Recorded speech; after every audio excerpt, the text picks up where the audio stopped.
I was looking at that map and said, yuck. Yeah, I know. So I'll sit there and I'll go through, oh, history of the U.S. Right. It's like an interesting chart, and I'll click on it. And I'll say, okay, what did he do? And so it's a timeline, 1600 going down, population growth going down. And so I can look at how did he develop basically an infographic, and he basically used timeline sliders, which is a page feature. So a lot of times they will put in here the data that they use, the workbook that they use to create the graphic. So I'll just download the workbook and say, oh, this is how you did it.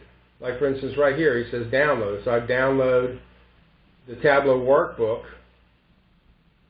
and I can look at how he developed it, and I will pick up pointers that way. So it's easier to see, well, this is a whiz-bang graphic, but I've been looking at these timeline features thinking, wait, I can do quarters like this. The problem is I can't find a good way of starting and stopping quarters because I can't find a good way to put the HPMS data set with the LRS references into Tableau. Again, geography problem, GIS problem for non-GIS. Okay, let me ask you another question, Bruce. I'm going to take you off of, because I'm so wonderful at all of these. Let me ask you one more question. So I have trend search data. I have lots of trend search data. Could I, if I knew what all the fields were in trend search, I could use Tableau to pictorially develop a infographic for Missouri, right? Bingo. Okay. Remember, I'm using data sets that are publicly available and putting them together for you, but if you have other data sets, there's nothing that says you cannot choose to use those data sets in your analysis. But I couldn't make map graphics unless I tie them to some geography. Is that right? That's correct. You have to tie it to a county, a zip code, a state. And in fact, if I go back to Tableau, we're going to just talk about this. This is the last data set. Actually, I have a couple more that I'm going to post, but this is the one that I was talking about in Irvine. Basically, it's the highway, and I need to clean this up, but it's the highways like I-20, I have a 41,000 mile network. Okay. That's the primary freight network? Yes. Perfect. I have the state name. So look at the geography, and the geographic role is airport, area code, CBSA, MSA, city, congressional district, county, country. This is an irrelevant one. I need to get rid of it from my data hierarchy. State, province, or zip code. And you can also create custom geographies. Okay. So, like for instance, for this data set, again, the same thing. I have the state name, the population, DEA region. I have whether or not it's a rural or urban corridor based on some. What is the first column? This is just highways. How can a highway be a particular county? It's going to be longer than that. Basically, I took the National Freight Planning Network, and I took a variant string. They have it coded at the county. They have a geography filled with it. Yeah, because we downloaded that, Laura, and dropped it on top of our maps here. We took that shapefile. So we could look at it by county.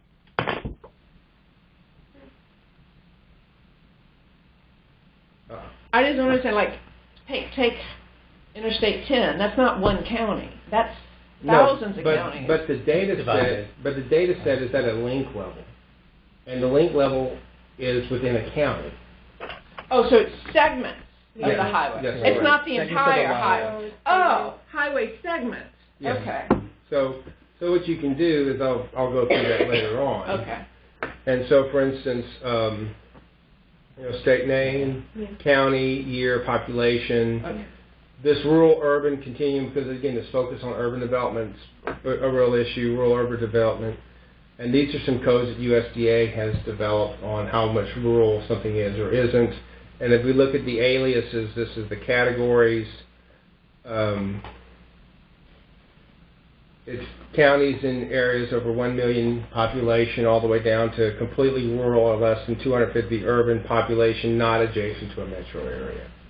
So these 9 categories cover basically all the way from a very urbanized area to a non-urbanized area. It's a density issue. It's a density issue. This one is an urban influence issue. So this one is a large metropolitan area. Then it gets into whether or not it's adjacent to a county that's a metropolitan area. So the one is land use. This other one is how much is it influenced by an urban area next to it. So this is adjacency. The other one's more kind of a land use. And then the USDA does this thing that I like because it's real quick and dirty of whether or not something is non-specialized, which means there's no industry that's 25% more of the respective county's economic base. Or is it farm dependent, manufacturing dependent, federal, state, or government dependent? And could you insert, like, for the infra grant, they don't use the USDA to determine urban rural. They've got their own definition. Well, you of can urban add that. rural. You can add that in. It's no big deal. It's just another link that you can do. So I just write some sort of line of code that says if it's over this population or if it's under this population. Yeah. Okay. You just do it as you would create a group and you would just group everything over that based on the population. Uh-oh, Laura's thinking about getting dangerous. Create your own category. That's right. So we go through this, like for instance, I have a whole bunch of states through here, Louisiana, Kentucky, all these different states.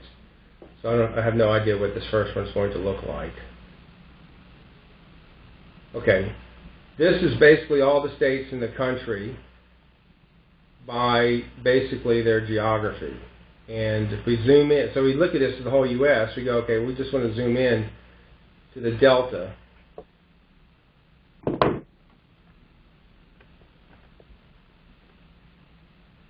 And then, so here, this is basically the delta, and we see that there is a lot of, there are some cities that are, over a million people, some that are not, some that are smaller, some that are completely rural. So this gives you overlays. And so then you say, okay, that's good. What this table was here was, this is the U.S. total population growth, and I looked at how many counties, where was the biggest growth in the counties, and what you basically saw, as has been evidenced the past couple of years, a decline.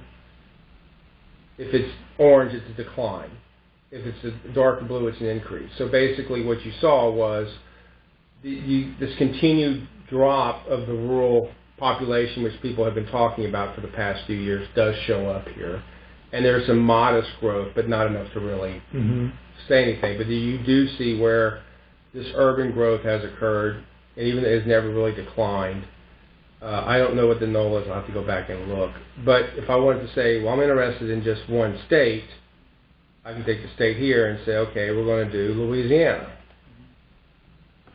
And then we see we're basically, this is post-Katrina. But basically, you see where Louisiana has most of its population losses in its smaller urban areas, smaller rural areas, smaller urban, smaller rural areas, which you already know. So are you saying I can't read any of this because it's so far away? Well, yeah. Why don't you sit down? I'll let you. So what do you have? Counties and metro. Oh, those are all those things you were reading out earlier. Right. I couldn't see what this was a list of. So basically, this is a table that's been built already, and you could just do a filter in this Louisiana, or I could do a filter and do Mississippi or whatever. I could do a series of particular counties or parishes. I could put a filter in of that. You can do regions too. I could do regions. Yeah. So we're saying in 2010 we lost 1 million people in counties of metro areas over 1 million? Right. Yeah. So if you say, well, that looks weird, let's just come back here, we're going to edit the filter, and we're just going to do all. And then you can see where basically there was a decline from Katrina. Okay. And Oh, that wasn't just 2010. That was between 25 and 2010. Right. Oh, I thought that was just 2010. No, oh, no, okay. So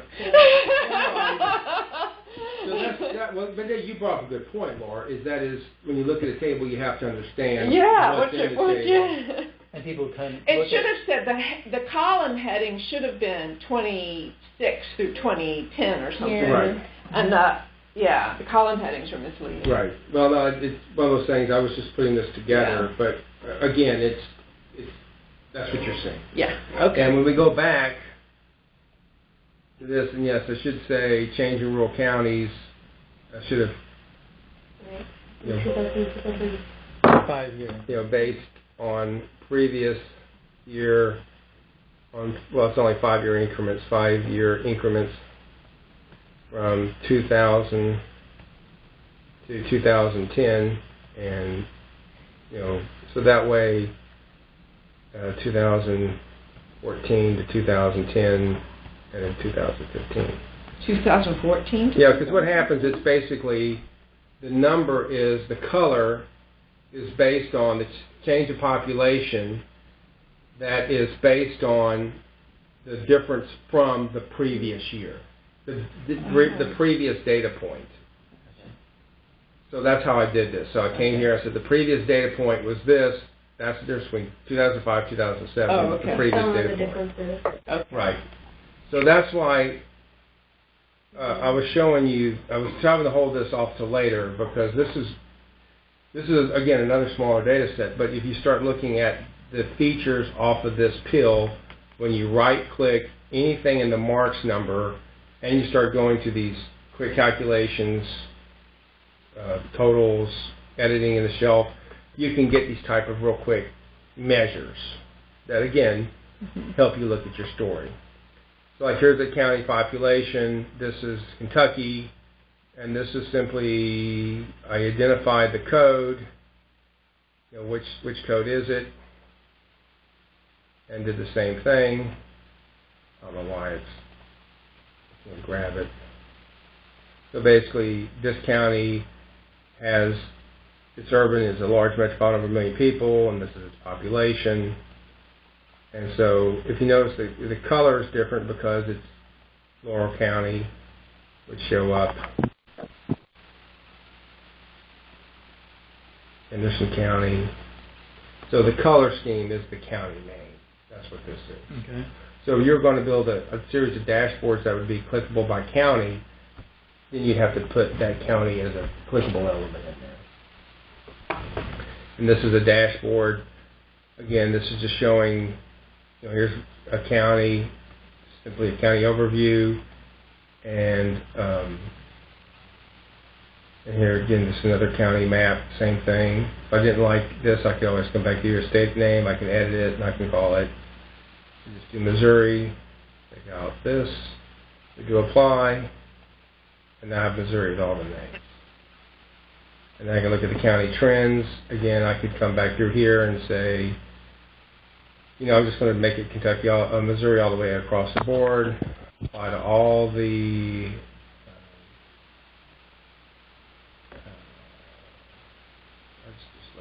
I always like to do this way. And the search is going to be all. Actually, let me make it Missouri first. Edit filter.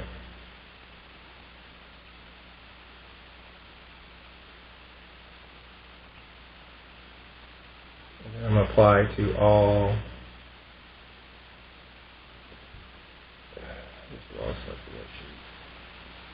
So every time I go through it now, it'll be Missouri will show up in that same column. So like for instance, what this is I did a data set using, I think it was I-20.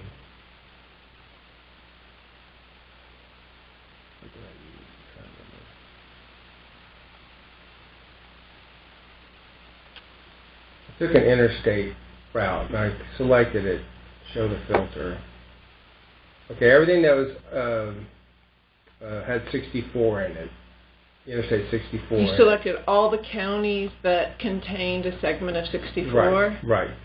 and that's what showed up, St. Louis City, St. Louis County. And then this is the population growth, that same change. And that are then, in the counties that's right. of And I-60. I-64 must be short. Well, yeah, it ends in Missouri. Begins and ends in Missouri? Right. And then this is the other Missouri, all the corridors, basically saying if I want to look at like I-69 through certain counties, because I need to clean this up because of the way the HPMS did it. There's no good way to bring all the data in. It was a lot of just trying to smash it together, and every segment has multiple names, and I just haven't got around to cleaning it all up. But I do M70. I know that M70 is in these counties. So what are you showing me here? I'm just showing you the M70. This is the counties that are along I-70 in Missouri. And this is the population growth. So I'm just going to limit it to keeping those only. And we see that on the counties that were along... Where did you get the information for highways merged? From the 41,000 mile network. Oh, okay. So I had to actually create a field that had all of it in there. Mm-hmm. But the problem is there's so much duplicates because every link's got multiple names. Like they have I-70, and it's I-70, and it's I-70, and it's I-blank-70. So you get an inflation of the total amount. I get an inflation if I... That's why I'm having problems cleaning all this up, because then it has Missouri 70. But it's so... I just put it all together, and I'm going to figure out a way to clean up all these duplicates. Yeah. So if I want to look at the I-70 corridors, I just simply... So is there any way that you could use that to figure out commodities on particular corridors rather than using the FAF? You would use this to look at the growth along the corridor. So in this case, the HPMS is only tied to census data. It can't be tied to commodity data. Okay, this is population along the corridor. Okay, that's all this is where has growth occurred, where it has not occurred. Because if you're talking about the guidance in your state freight plan, it's supposed to say where significant population growth occurred in your state. That's one of the variables. Okay, that's all that's in this data set. What I'm asking is that HPMS data, can that be correlated to the FAF data so that you can build your corridor with HPMS instead of with... Well, the problem you run into is you have to figure out how to get the trucks onto the network. You have, like for instance, when we do the shift model, we have the ODs of the shift model. And then you have to make assumptions about what path they took from the centroid to the route to where they're going. So the answer is you could probably reverse engineer that. Oh, okay. But again, it's one of those. Is it going through all that worth? How much more is it going to give you than? I thought you already did it for this, though. I'm confused about what it is. Well, what this is basically, all this data set is showing you is where's population growth been. I don't care about the population. Right. I just want the roads. Now let me close this out. Well, no, I'm just saying. I want roads and commodities is what I'm looking for at this moment. That's not going to help you this much. Okay, so that's no better than the other thing we did. Okay. Right. This is for your state freight plan. You have to talk about the growth in your state of certain. I'm not worried about that because the consultant's taking care of that. I'm worried about what I got to take care of, which is not. I just have to review. The consultant must have their own infographic stuff they're using. So. Right. So now we come to this is actually the one that I think, Laura, you would probably wind up using more of. This is the county business pattern data set. So along this one, you can do how much traffic. In other words, I would like, what would be easier for me rather than having to do all those from and to states, is when you showed me this, and I thought, if I could just click on a map and click on counties that are along the interstate, that would be the easiest thing to do. That's why I'm asking this question. You mean like this? What I did is basically a filter of the counties that have interstates on them. Yeah, that's what I'm thinking. Yeah, that's what I'm getting at. I want that tied to commodities. Well, now what you have here, we're going to go to a blank page. Okay, we're going to come to, because all these things are here. This is counties by employment. Remember I mentioned that whether it's a farming county, recreation, whatever. We have employment by state or county. Oh, that's not So here we have a NAICS code. Now the NAICS code is an actual industry code. So we have NAICS, we have what counties they're in, and this is Arkansas, so we come back and say we're going to add the filter, and we're going to make this Louisiana. Okay, so now I know where this NAICS code is, and that NAICS code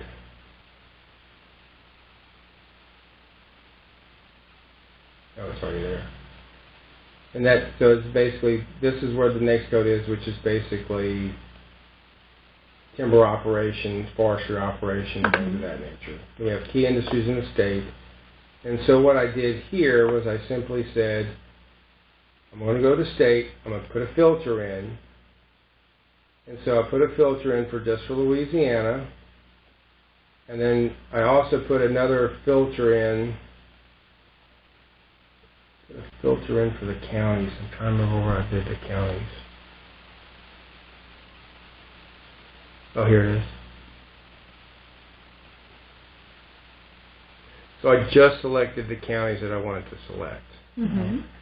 So I selected the counties that have an interstate route through them. So you're drilling down. So I'm drilling down. Yeah. And so if I look at this, I can say, okay, well, these are the states, and this is the population that are there in that state. You mean in the parish? In the parish. Now, this is the part that I ran into about the population estimates. And this is why I was getting to this comment about, if you look, there's not 3 million people working in New Orleans. So this is where, when you do the joins, you will get those the multiplication. Yeah. So if I take this out, I'll come back to this chart.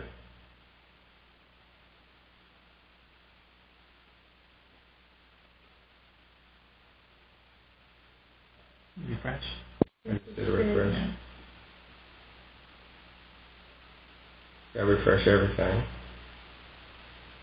because that was on there. We're gonna remove it.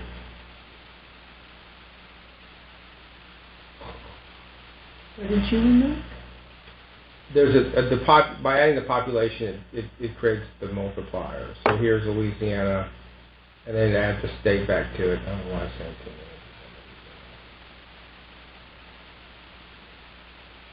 But the answer is, Laura, there's ways to do parts of it. And so there's no way to do everything at one clickable interface. Everything's going to be a piece here, a piece there, a piece there. There's just no single data set that you're just going to go through and click and get a county with all the links and all the traffic and all the other. You're going to have to take a piece from this data set, a piece from this data set, a piece from this data set. Mm-hmm. But you have enough pieces where you can probably aggregate it and get some things together. Mm-hmm. So any questions from anybody out that's left in the audience?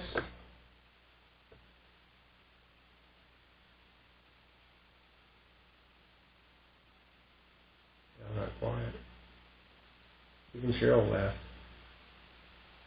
Are we waiting for something to update? No, we're done. Why is it blank? Because I realized this is the one that I need to figure out why I'm getting the duplication error. Mm-hmm. Because it's not 10. I can select the county that are along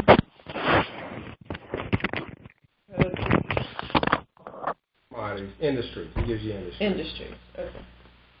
And then you overlay that with the other flows, so you can get, for a quarter, you can get some basic information. Okay. So, anyway, it's 10 minutes. Is any other questions from anybody out in the audience?